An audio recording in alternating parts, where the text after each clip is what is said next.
भीष्म पितामह कलिकाल में एक भक्त के रूप में प्रकट हुए जिनका नाम था सेन नाई, जो बाल काटते हैं। ऐसे एक नाई के रूप में इनका जन्म सेन नाई भक्तमाल जी में कहते हैं कि वो भीष्म पितामह का ही पुनर्अवतार है। ये नाई थे, बाल काटने का काम करते और राजा के नाई थे, राजा के बाल काटते थे और किसी के बाल काटने को इनका अधिकार नहीं था। तो नगर के राजा के नाई थे। एक दिन इनके मन में बड़ी भक्ति जगी तो कथा सुनने गए। तो कथा में व्यास जी बता रहे थे कि गीता में भगवान कहते हैं मासा नाम मार्गशीर्षो, हम मार्गशीर्ष महीना मैं हूं, इन भावों में ये मैं हूं, इन भावों में भगवान अपनी विभूतियों का वर्णन कर रहे थे। सब लोग ध्यान से, तभी भगवान गीता में कहते हैं कि मानवों में जो राजा है वो मैं हूं। जहां कहीं भी राजा हैं, भगवान ने यह बात कही है कि राजा मेरा ही प्रतिनिधि है। राक्षसों में प्रहलाद मैं हूं, भगवान स्वयं कह रहे हैं। तो सेन नाई बैठ करके कथा सुन रहे थे, बोले कि मानवों में राजा मैं हूं, राजा मेरा ही प्रतिनिधि है। तो नाई तो बड़ा प्रसन्न हो गया, बोले मुझे ठाकुर जी मिल गए। अपने राजा की इतनी बढ़िया हजामत करते, उनके हाथ पांव दबाते, मालिश करते, खूब हाथ पैर दबाते, सिर और बढ़िया प्रेम से सेवा करने लगे। बोले कि यही हमारे भगवान हैं। अब तो वो राजा के हफ्ता में 1-2 बार जाके हजामत करते और उसके बाद कभी समय मिलता तो कथा सुनते। एक बार कथा में व्यास जी ने बोला कि बिन गुरु के हुए ठाकुर जी प्राप्त नहीं होते। तो सेन नाई जी के मन में आया कि अब मैं गुरु कहां से खोजूं। तब किसी ने इनको बताया, बोले काशी में विराजमान है श्री रामानंदाचार्य जी महाराज, आप उनकी शरण में चले जाओ, वो बहुत अच्छे गुरु मिलेंगे। और श्री सेन जी काशी चले गए। काशी में जाकर के रामानंदाचार्य जी से दीक्षा लेने का खूब प्रयास किया, लेकिन रामानंदाचार्य जी ने दीक्षा किसी कारण से नहीं दी, व्यस्तता के कारण, साधना के कारण। एक बार एक संत इनके पास हजामत कराने आए अपनी, तो ये उनके केश काट रहे थे, मतलब मुंडा कर रहे थे, बिल्कुल सारे बाल उड़ा रहे थे। शिखा छोड़ दी तो संत विरक्त थे, उन्होंने कही शिखा भी काट दो। उन्होंने कही अरे आप कैसी बात कर रहे हैं, मैं शिखा नहीं काटूंगा, ये तो बहुत बड़ा पाप है। बोले अरे मैं विरक्त हूं, विरक्त शिखा सूत्र नहीं रखते। सेन नाई जी बोले आप जो कहेंगे सब स्वीकार है, पर शिखा नहीं काटूंगा।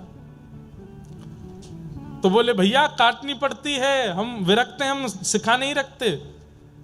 तब अंत में सेन नाई जी ने कहा आप बहुत बड़े संत हैं, बहुत बड़े महात्मा हैं, रामानंदाचार्य जी से बुलवा दीजिए कि शिखा काट सकते हैं तो मैं काट दूंगा।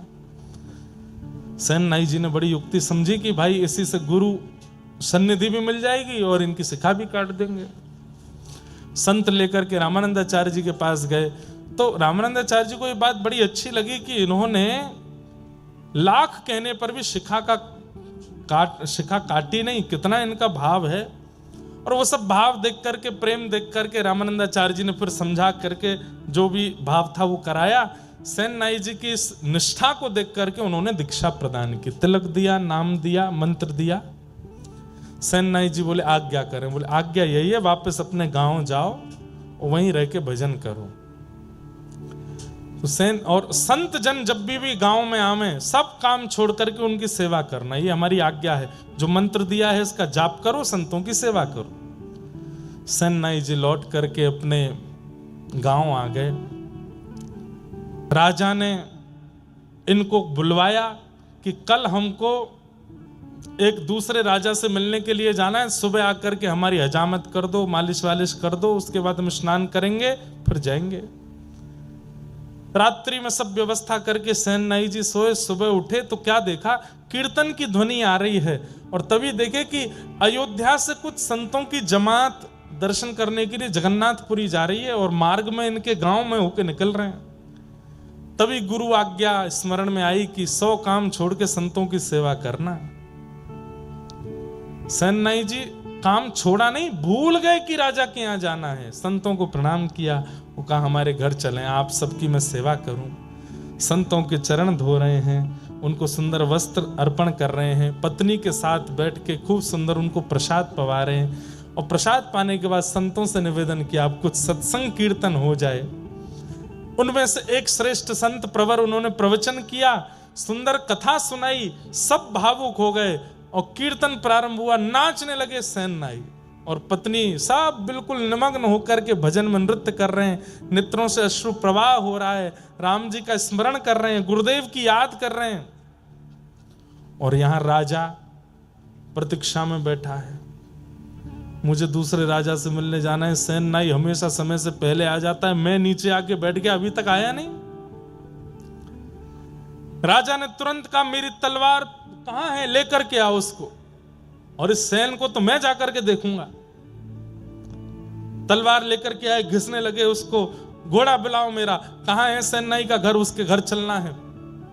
इतने में ही देखा कि सामने से दौड़ते हुए सेन नाई आ रहे हैं, अपनी पगड़ी संभाल रहे हैं, कभी हजामत का डिब्बा संभाल रहे हैं, कभी धोती संभाल रहे हैं, और दौड़ते दौड़ते आए। अरे महाराज महाराज महाराज महाराज मैं आ गया। कहाँ रह गए इतनी देर? बोले महाराज क्षमा करते हैं, बहुत बहुत विलंब हो गया। बोले नहीं नहीं नहीं, दंड तो तुमको मिलेगा। भगवान भगवान क्षमा कीजिए, आप बैठिए ना, मैं जल्दी कर देता हूं, आपको विलंब हो रहा है। राजा बैठ गए, खूब सुंदर हजामत करी, खूब दाढ़ी वाड़ी सब करके, केशवेश। राजा क्रोध में तो था ही। बोले महाराज थोड़ी आपके हाथ पांव दबा दूं? बोले तू दबा तो दे, लेकिन दंड तो मैं तुझे दूंगा। हाथ दबाने लगे। आप इतना क्रोध करते हैं, अच्छे नहीं लगते हैं, आप थोड़ा प्रसन्न रहा कीजिए ना। हाथ पैर दबाते दबाते बोले आप थोड़े श्रमित हो तो मैं आपकी थोड़ी उंगलियां चटका दूं? बोले चटका तो दे, लेकिन दंड तो तुझे दूंगा। उंगलियां चटका दी, हाथ पैर। बोले आप कहो तो महाराज आपकी नेक थोड़ी कमर चटका दूं? बोले उससे कुछ दिक्कत तो नहीं है? वो कुछ नहीं होगा। लेकर के अपने कंधा पर जोर से झटका दिया, कमर ऐसी खुली महाराज, राजा बड़ा हल्का हो गया। बोले सेन तो इतने दिन से आ रहा है सेवा करने, लेकिन आज तेरी सेवा बड़ी अद्भुत लग रही है, लेकिन मैं दंड तो तुझे दूंगा। अरे बिराजिए ना आप, थोड़ी आपकी कंधे की मालिश कर दूं। ऐसे ठाकुर जी यहां पर सुंदर कंधा दबाने लगे। थोड़ा गर्दन अपनी टेढ़ी कर लीजिए, टेढ़ी करके गर्दन थोड़ा इधर कुछ करने लगे तो वहां एक तेल का पात्र रखा था और तेल में प्रतिबिंब दिखाई देता है। जैसे ही तेल की ओर राजा देखने लगे, वो देख नहीं रहे थे, बस मुख इधर किया तो दिख रहा था। जैसे ही देखने लगे, सेन नाई ने जैसे ही अपना मुख इधर किया तो प्रतिबिंब में क्या दिखा? मोर मुकुट, कटाक्ष नेत्र, नाक में सुंदर नत बेसर, ऐसी मधुर मधुर मुस्कान। पीछे मुड़कर के देखें तो सेन नाई और प्रतिबिंब में देखें तो ठाकुर जी। राजा बोला ये मेरी आंखों का भ्रम है कि क्या है, पता नहीं हो क्या रहा है। नेत्र बंद करके अनुभव करे तो हाथों का स्पर्श इतनी बार राजा ने किया, लेकिन आज जैसा स्पर्श नहीं था। राजा सोचने लगे कहीं ऐसा तो नहीं है सच में ये ठाकुर जी ही हो। और बस ऐसा कहकर के राजा ने जैसे ही नेत्र खोले तो सैनिक जन खड़े थे। बोले वो सेन कहां गया? बोले वो तो आपकी मालिश कर रहा था, आप सो गए थे गहरी नींद में, तो वो बोला कि अब सब हो गया है तो मैं चलता हूं। वो तो अपनी दक्षिणा लेकर के चला गया। राजा बोला कोई बात नहीं, अब इसको अगली बार देखूंगा, अब तो तैयार होके चलता हूं। अपने वस्त्र आदि पहन करके राजा तैयार हुए। वहां सेन को पता चला कि राजा ने आज बुलाया था, मैं तो कीर्तन में रह गया।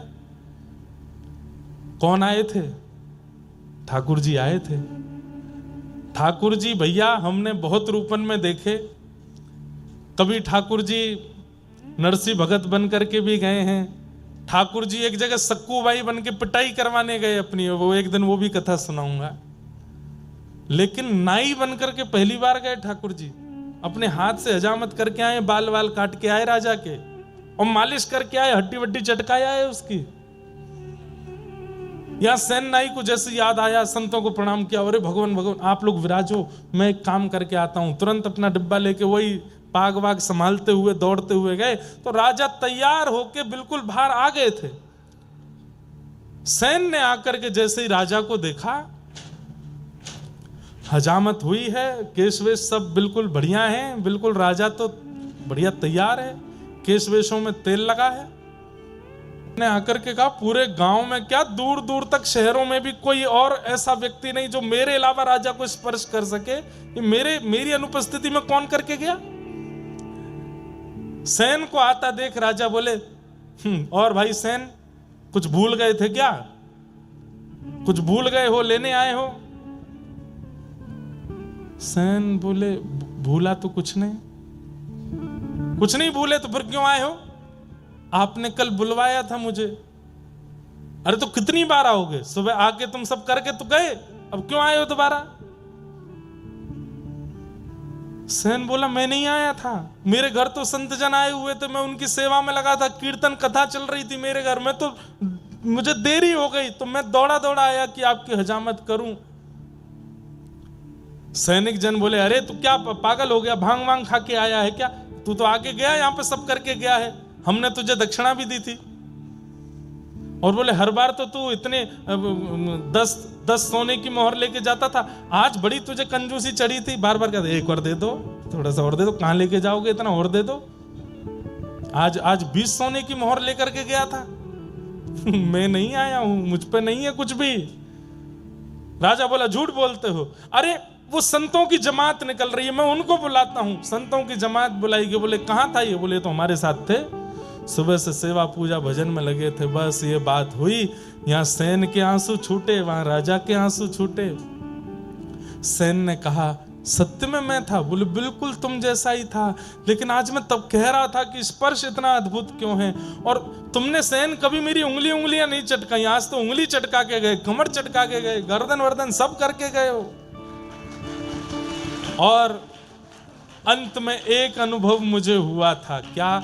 कि मैंने तेल के पात्र के प्रतिबिंब में जब देखा तो वहां सेन नहीं, वहां पर कोई मोर मुकुटधारी दिखाई दे रहा था। सेन तो बस वहीं मूर्छासी में आ गए, राजा के चरण पकड़ लिए, बोले, धन्य हैं आप, मैं आपके अंग को छू लूं। क्यों? क्योंकि श्याम सुंदर आपको छू के गए, श्री ठाकुर जी ही आए थे। राजा ने तुरंत सेन को उठाया, राजा दंडवत हो गए, बोले कि महाराज, अब आज से आपको मेरी हजामत नहीं करनी, आज से आपको ये सब क्रिया नहीं करनी है, तो आज से आप मेरे राजगुरु हैं। जिनकी कृपा से ठाकुर जी मेरे भवन में आ गए, जिनकी कृपा से ठाकुर जी का स्पर्श मुझे मिल गया, ऐसे आप नाई नहीं रह सकते, आप तो मेरे गुरु हैं। और उस दिन से सेन जी गुरु के रूप में प्रतिष्ठित हो गए।